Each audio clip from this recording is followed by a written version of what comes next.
Actually Donald Trump ये सब बार बार बोल रहे हैं, लेकिन इस बार उन्होंने मोदी का नाम भी जोड़ दिया कि फोन पे बात हुई। और भारत बार बार क्लियर कर चुका है कि ट्रंप से कोई बात नहीं। फिर भी ट्रंप नया दावा करने लगे कि उन्होंने तो ऑपरेशन सिंदूर के दौरान पीएम मोदी से बात की। अब डोनाल्ड ट्रंप के इस दावे को उनकी बौखलाहट से जोड़कर देखा जा रहा है, क्योंकि कल से ही ये खबरें चल रही हैं कि डोनाल्ड ट्रंप ने 4 बार पीएम मोदी से फोन पर बात करने की कोशिश की, लेकिन पीएम मोदी ने ट्रंप से बात ही नहीं की। यह दावा जर्मनी के एक अखबार ने किया।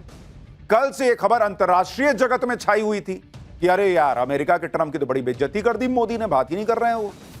जाहिर है यह सुनकर हर कोई हैरान होगा कि पीएम मोदी ने 4 बार ट्रंप को इग्नोर मार दिया। यह खबर डोनाल्ड ट्रंप के लिए भयंकर बेइज्जती वाली, क्योंकि ट्रंप तो खुद को दुनिया का बॉस बताते हैं, लेकिन दुनिया के बॉस को नरेंद्र मोदी भाव नहीं दे रहे, और यह खबर एक्सपोज हो गई।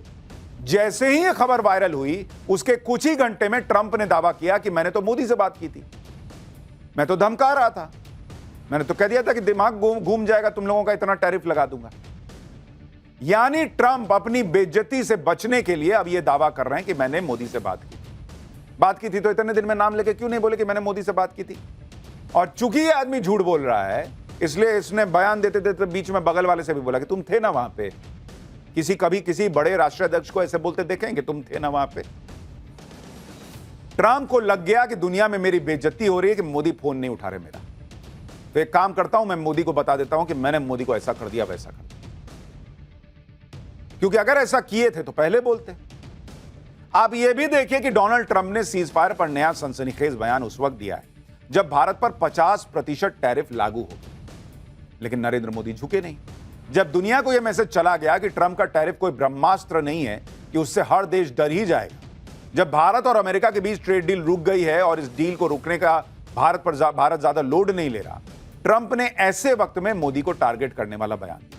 जब ट्रंप के विरोध के बावजूद पीएम मोदी ने रूस से तेल खरीदना बंद नहीं किया, उल्टे वो रूस से दोस्ती गहरी कर रहे हैं। जब पीएम मोदी ट्रंप की टेंशन बढ़ाते हुए एससीओ मीटिंग में चीन जा रहे हैं, इसलिए ट्रंप का नया बयान उनकी बौखलाहट का सबूत है, क्योंकि वो तो बड़ी बड़ी डींगे हाँक रहे थे। लेकिन सवाल यह है कि ट्रंप झूठ बोल रहे हैं, ट्रंप डींगे हाँक रहे हैं, ट्रंप लंबा लंबा फेंक रहे हैं, राहुल गांधी क्यों उसमें फंस रहे हैं? राहुल गांधी को हर वक्त क्या मोदी को घेरने के लिए कुछ मौका चाहिए? अभी देश की ना बात है बॉस। राहुल गांधी नहीं कह सकते थे कि मेरे देश का प्रधानमंत्री संसद में बोल दिया जी ट्रंप, तुम झूठे ना बोल रहे हो फिर। लेकिन वो तो तुरंत आ गए कि नहीं, ट्रंप ने बोला सुन मोदी तू क्या कर रहा है, इस तरह की भाषा बोलने लगे। इसलिए ट्रंप ने अपने नए बयान से यह साबित करना चाहा कि वो नरेंद्र मोदी को झुका सकते हैं, झुकाकर दिखाया भी। उनका टैरिफ वार कमजोर नहीं है, वो इस हथियार से मोदी को डरा चुके हैं। कोई उनका फोन ना उठाए ऐसी हिम्मत किसी की नहीं। लेकिन ट्रंप अब जितने भी दावे कर लें, कुछ भी बोल लें, गाड़ी प्लेटफॉर्म से छूट चुकी है। दुनिया देख चुकी है कि मोदी ट्रंप के आगे झुके नहीं, भारत झुका नहीं, उल्टे भारत ने ट्रंप को तगड़ा जवाब दिया। लेकिन भारत में तो उल्टा हिसाब चल रहा है। नरेंद्र मोदी से दुश्मनी के चक्कर में इंडी गठबंधन ट्रंप की बातों को फैलाने में जुट गया, जबकि यह बात सबको पता है कि ट्रंप हवाबाजी करते हैं। ऑपरेशन सिंदूर को करीब 3.5 महीने बीत चुके हैं, लेकिन ट्रंप वही घिसे पिटे पुराने बयान दे रहे हैं। यह सब जानते हुए भी इंडी गठबंधन उनके बयानों के भाव बढ़ाकर भारत के हितों को नुकसान पहुंचाने में लगा है। जबकि यह वक्त एक साथ खड़े होकर ट्रंप की दादागिरी का बतौर नेशन मुंहतोड़ जवाब देने का वक्त, क्योंकि टैरिफ की लड़ाई मोदी और ट्रंप के बीच की कोई पर्सनल लड़ाई नहीं है, यह पूरे देश की लड़ाई। लेकिन इंडी गठबंधन यहां भी पॉलिटिक्स की गाड़ी दौड़ा रहा है। ट्रंप के नए बयान का वीडियो शेयर करते हुए अखिलेश यादव ने सोशल मीडिया पोस्ट में कहा कि इन्होंने तो भाजपाइयों के मुंह पर भी टैरिफ लगा दिया। इसी तरह आम आदमी पार्टी ने भी ट्रंप के नए बयान का वीडियो शेयर किया और नरेंद्र मोदी को घेरते हुए कहा कि ट्रंप भारत पाकिस्तान जंग रोकने की बात कई बार कह चुके हैं। इसके अलावा उन्होंने भारत के लिए न जाने क्या क्या कहा है, लेकिन आपकी जुबान से एक शब्द तक नहीं निकला। मोदी जी, आखिर आपकी ऐसी क्या मजबूरी है? ये कौन सा शब्द सुनना चाहते हैं? देश का प्रधानमंत्री संसद में खड़े होकर बोल रहा है, इनको सुनाई नहीं दे रहा है आम आदमी पार्टी वालों को? अच्छा, कांग्रेस ने तो आज यह कहकर मोदी को घेरा कि उनकी दोस्ती की सजा भारत भुगत रहा। कांग्रेस ने पीएम मोदी और ट्रंप का एक पोस्टर जारी करते हुए कहा कि दोस्ती करें मोदी, भुगते पूरा देश। यानी कांग्रेस यह दिखाने की कोशिश कर रही है कि नरेंद्र मोदी की ट्रंप की दोस्ती की वजह से ट्रंप भारत पर टैरिफ लगा रहे हैं। कांग्रेस इसे पीएम मोदी का पर्सनल फेलियर बता रही, जबकि यह बात सबको पता है कि ट्रंप यूक्रेन युद्ध न रुकवा पाने की बौखलाहट में भारत को टारगेट कर रहे हैं। कांग्रेस कह रही है दोस्ती करें मोदी, भुगते पूरा देश।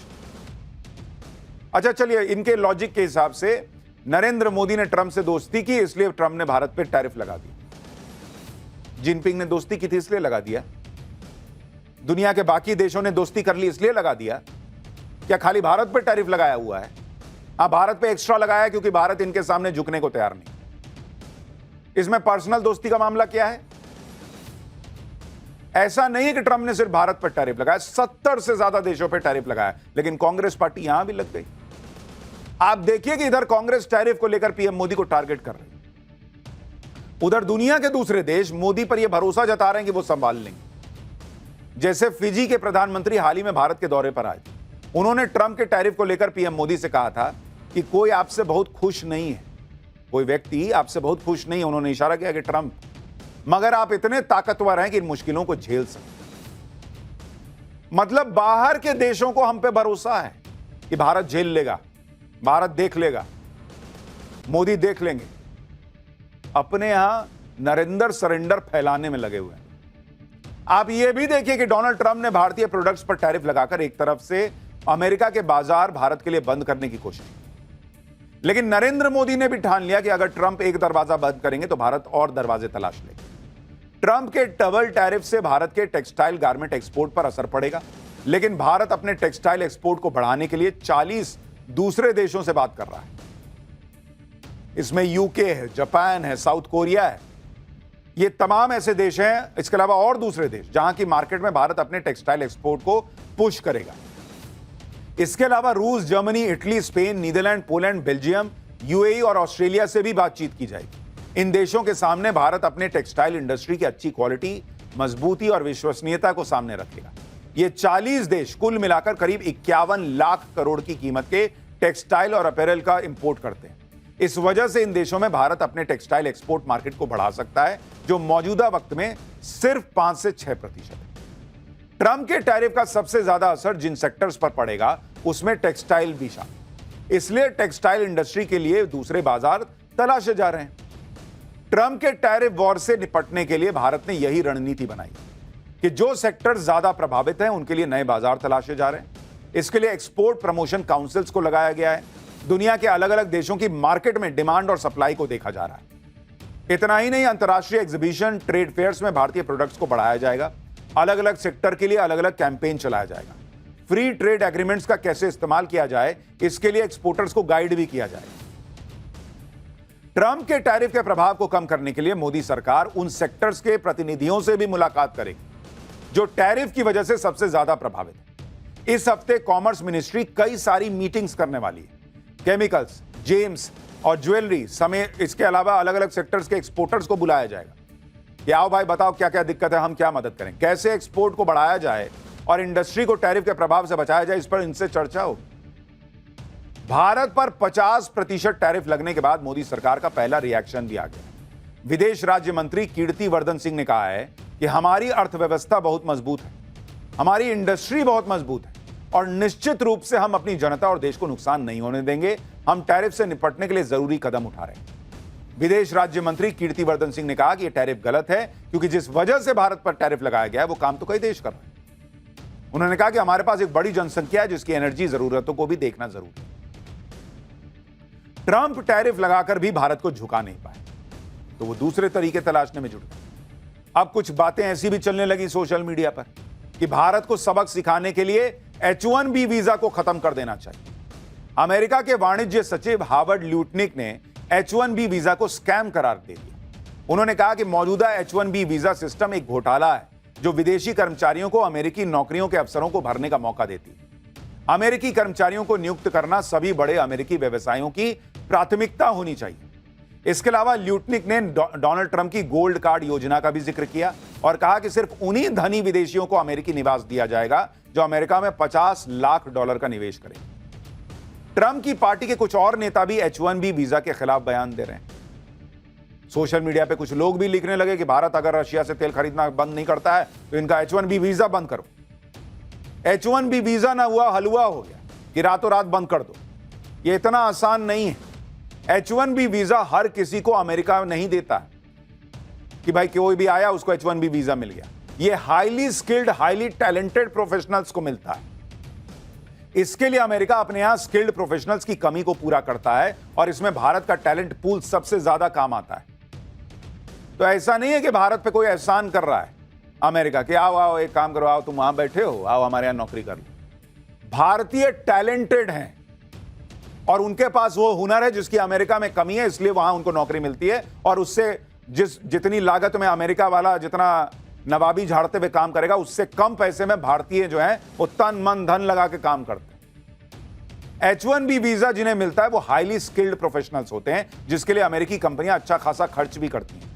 इसलिए आप देखिए कि एक आम अमेरिकी कर्मचारी से कहीं ज्यादा सैलरी H1B वीजा वालों को मिलती है। औसत अगर आप देखेंगे कि जो H1B वीजा मिलता है, अगर उसकी आप सैलरी देखेंगे, औसत सैलरी,